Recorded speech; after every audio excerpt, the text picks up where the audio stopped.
Hey, what's up and how's it going, everyone? Well, I'm so glad that you have took your time to spend with me right here today on the MRB Wrestling Review Show. I'm your co-host Mike McRock Wilson, and this is the review and my results of last night's episode of Monday Night Raw. What I really liked about the show last night was the way it kicked off. It was an excellent first segment, to say the least, and it started with the Triple H and Randy Orton coming out, and later on Daniel getting interrupted by Daniel Bryan. And really what, the overall the accomplishment from this first segment was to force Daniel Bryan to face the Big Show in the main event.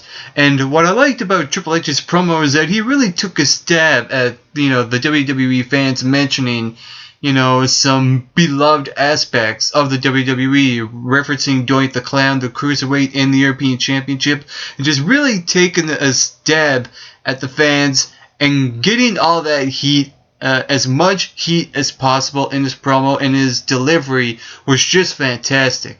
And what I like about Randy Orton is that this is a different heel version of Randy Orton, where he first came as hearing voices inside his head, and now this is a different heel version of Randy Orton, of a voice inside his head, and the guy's right beside him, wearing a suit.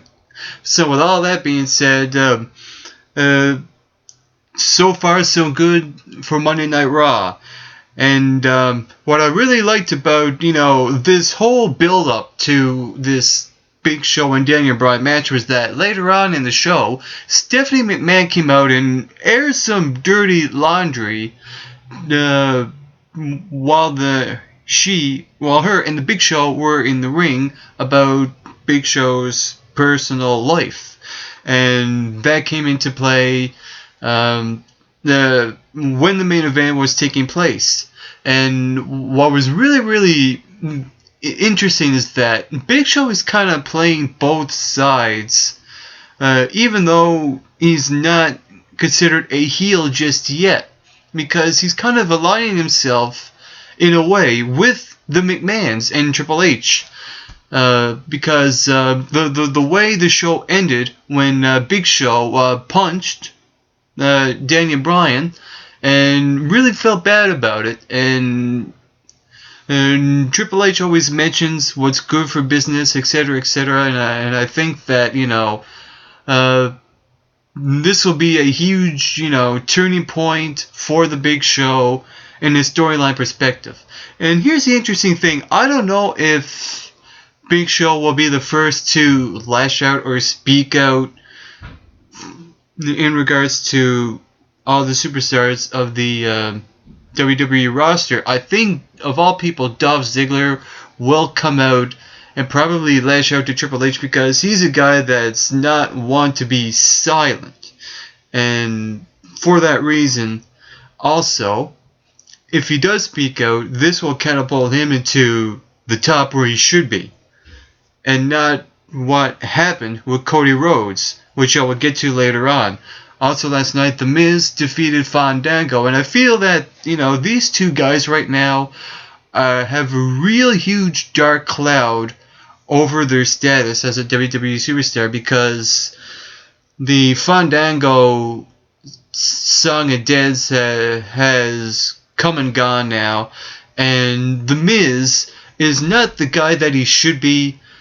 Even though, these two guys worked well together and they entertained the crowd, I think, there's a lot of warning signs with these two superstars, and I think that something needs to be done, not only with their characters, but as superstars as well. And I noticed with The Miz that he's not consistent with his character. I mean, last week, we see him come out with Rosa Mendez, and kind of as the mocking, cocky guy, and there needs to be more of that, or go back as to being this gnarly heel. And I think that, one of these things should happen with The Miz. And with that said, let's hope that he gets more consistent week to week now, and not, feeling like a different character every week on Raw.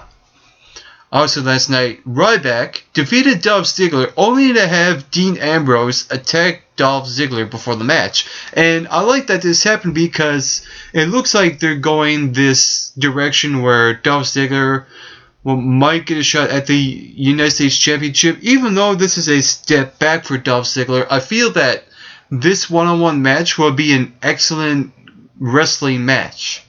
And I think that these two superstars are actually in a not half bad spot. You know, like I said, Dolph Ziggler, this feels like a step back, but with Dean Ambrose, this is a guy that could benefit from this match because he's facing a guy who's already been world champ and knows how to show off and back it up.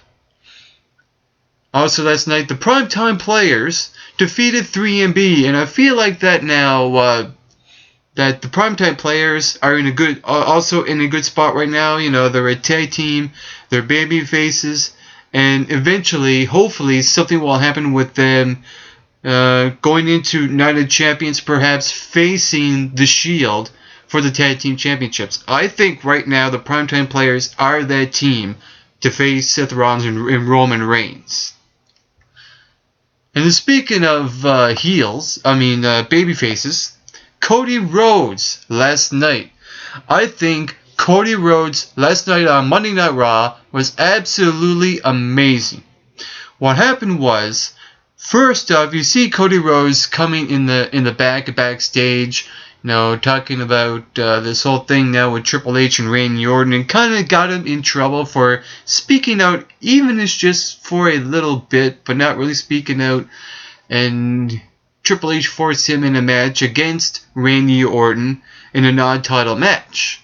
And Triple H made it clear to Cody Rhodes that if you don't come out victorious, you'll probably lose your job.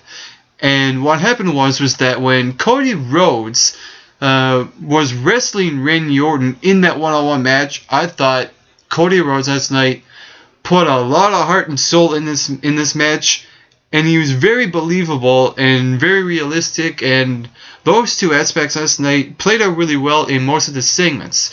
And with Cody Rhodes, oh man, everything about this guy last night was absolutely amazing. Not only he had a heartfelt match with Randy Orton and lost, and after Triple H said you got fired, later on we see him in a backstage segment where he kind of, mentioned to Triple H that they used his father not very well, putting him in polka dots. His brother as well, putting him in gold paint and in a gold suit, calling him Gold Dust, and mentioned that as well. And I think, if Cody Rhodes does come back, this will be, the Rhodes, family name justice in a way. And I think that the way he sold his emotions was just absolutely brilliant. And I think that, here's the thing that I've learned, right? No one's really fired in the WWE, they'll come back eventually. And I think when Cody Rhodes comes back, I think he should be a top guy in the WWE when indeed, the time is right. And with all that being said, Cody Rhodes, probably one of the best things that happened on Monday Night Raw. And then speaking of one of the best things that happened on Monday Night Raw, CM Punk. Awesome delivery in his promo last night. And I like the little things. I like that he brought out the Singapore cane, referencing what happened to him last week when Paul Heyman sold his emotions very well, attacking CM Punk with the cane with Curtis Axel in the middle of this whole rivalry with Punk and Paul Heyman. And what's interesting is that even though the Curtis Axel's title won't be on the line, it's going to be interesting coming into Night of Champions, because what if CM Punk does get his hands on Paul Heyman and that's the end of the rivalry? Where does CM Punk really go from here? Does he get inserted into the WWE Championship picture? Or is this rivalry not over? Because we can't get past, you can't go past Curtis Axel just yet. He has to get past him to get to Paul Heyman. So with that being said, is this rivalry going to continue after Night of Champions, or will it end at Night of Champions?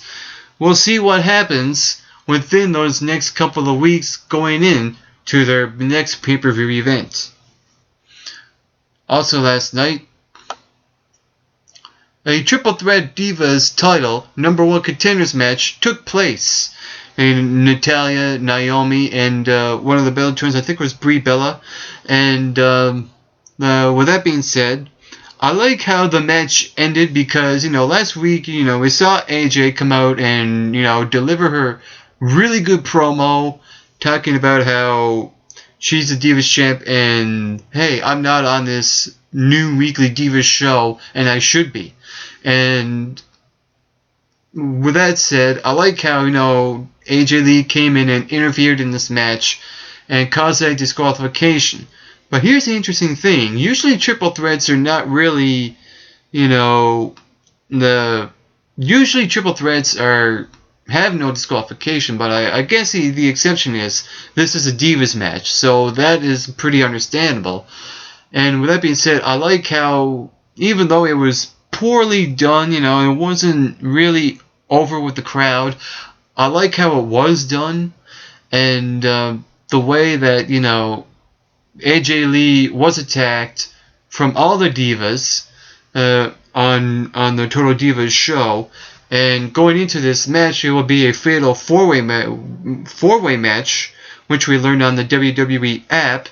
It will be AJ Lee, Natalya, Nikki Bella, and Naomi for the Divas Championship, and I think that either AJ Lee retains the title, or I think Natalya deserves to be champ and should be used right on the show and come out and perform for the audience as in wrestling matches. And I think that is what the direction needs to go for Natalya in the Divas division, and really bring not only her but the Divas division itself back to where it should be on Monday Night Raw. Also last night, Rob Van Dam defeated Damien Sandow, and what I really don't like about Damien Sandow with holding the Money in the Bank briefcase is that, there's a curse for this case, because it seems this way with Dolph Ziggler and Daniel Bryan, where they just keep losing match after match after match until they cash in, and I'm just sick and tired of guys losing when they hold the briefcase week after week after week. And I think that, this trend needs to go away, and just what's the problem with Damien Sandow winning a match? Because if Damien Sandow wins matches, he has momentum, and then he cashes in, so at least, make it more understandable in a storyline perspective. And with all that being said, Rob Van Dam and Ricardo Rodriguez duo, I'm on the fence on it now, because I think that, the more I think about it now, Ricardo Rodriguez and Del Rio came in together, and they should go off together. And I think that maybe with this new duo happening, this will be a chance for Ricardo Rodriguez to turn back as a heel and be on the side of Del Rio. Because all in all, this is just mind games playing with Ricardo Rodriguez to Del Rio, the World Heavyweight Champ. So where this is going to head, I think the direction of Ricardo turning back as a heel with Alberto is probably the right way to go at this point in time. And the main event was Daniel Bryan when he defeated the Big Show via disqualification, only due to have the Shield come out and attack Daniel Bryan, and we see Triple H and Stephanie McMahon in the ring with the Big Show, and of course Big Show had to punch Daniel Bryan. I know I mentioned this before, but I like to bring it up again because it brings up another issue, and that is Daniel Bryan's road to redemption. Well, not redemption, but the road to victory. And I think that Randy Orton losing to Daniel Bryan at Night of Champions is probably the wrong way to go, because the more obstacles in Daniel Bryan's way, the more it's going to be more challenging for Daniel Bryan to get to that WWE Championship. And I think the big payoff shouldn't end at Night of Champs. And I think something may happen at Survivor Series, but not the whole story ending. I think at the Royal Rumble is where it should end, and I think that month after month, keep this storyline going as long as possible, because this is a huge mountain to climb for Daniel Bryan.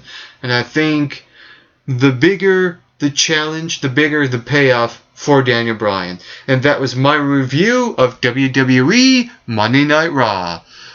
For the MRB Wrestling Review Show, I'm Mike McRock Wilson. Get plenty of rest, and always do your best.